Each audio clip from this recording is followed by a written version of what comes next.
భారతదేశంలో ఇంకా కూడా బాల కార్మిక వ్యవస్థ అనేది వేళ్ళూనుకునుంది. అసలు దేశం ఎంత ముందుకెళ్తుంటే ఇంకా కూడా ఇంతమంది చైల్డ్ లేబర్ ఎందుకున్నారు? మనం చూస్తే గనక హైదరాబాద్లో బ్యాంగిల్ మేకింగ్ ఇండస్ట్రీ, గజియాబాద్లో గ్లాస్ మేకింగ్ ఇండస్ట్రీ, కాశ్మీరులో తివాచి మేకింగ్ ఇండస్ట్రీ, శివకాశీలో బాణాసంచా ఇండస్ట్రీ, ఇలా చాలా వాటిలో ఇంకా పసిపిల్లలతో పనిచేస్తున్నారు.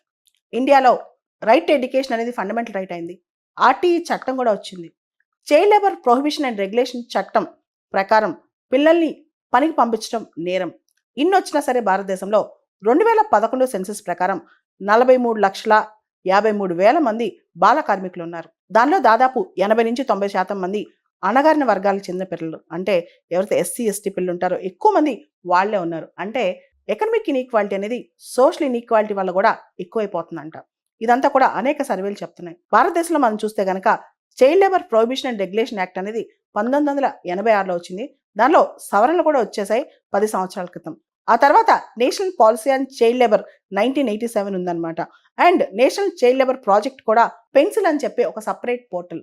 అంతేందుకు బచ్పన్ బచావో ఆందోళన అని చెప్పి కైలాస్ సత్యార్థి గారు ఎక్కడైతే చైల్డ్ లేబర్ ఉందో ఆ వ్యవస్థల దగ్గరికి వెళ్ళి ఆ ఇండస్ట్రీస్ దగ్గరికి వెళ్ళి పోరాడితే అక్కడ ఆయన కొట్టి కూడా పంపించారనమాట. మన తెలంగాణలో నిజామాబాద్లోని వేల్పూర్ మండలానికి సంబంధించిన ఒక కేస్ స్టడీ. అది ఒక సక్సెస్ఫుల్ కేస్ స్టడీ. వేల్పూర్ మండల ప్రజలు ఒక్కరు కూడా లేరు, అంత సక్సెస్ఫుల్ గా అక్కడ చైల్డ్ లేబర్ బాల కార్మిక వ్యవస్థని ఎలా నిర్మూలించారు అక్కడ వాళ్ళు. దీనికి ప్రధానమైన అంశం కమ్యూనిటీ బేస్డ్ అప్రోచ్ అనమాట. అక్కడ సివిల్ సొసైటీ కావచ్చు, కమ్యూనిటీ కావచ్చు, లోకల్ బాడీస్, సర్పంచ్ దగ్గర నుంచి సర్పంచ్లు, పంచాయత్స్, అంగన్వాడీస్, ఒక్కళ్ళ ఇద్దర మొత్తం వ్యవస్థలు, సమాజం మరియు మొత్తం సిస్టమ్ పార్టిసిపేట్ చేస్తుంది.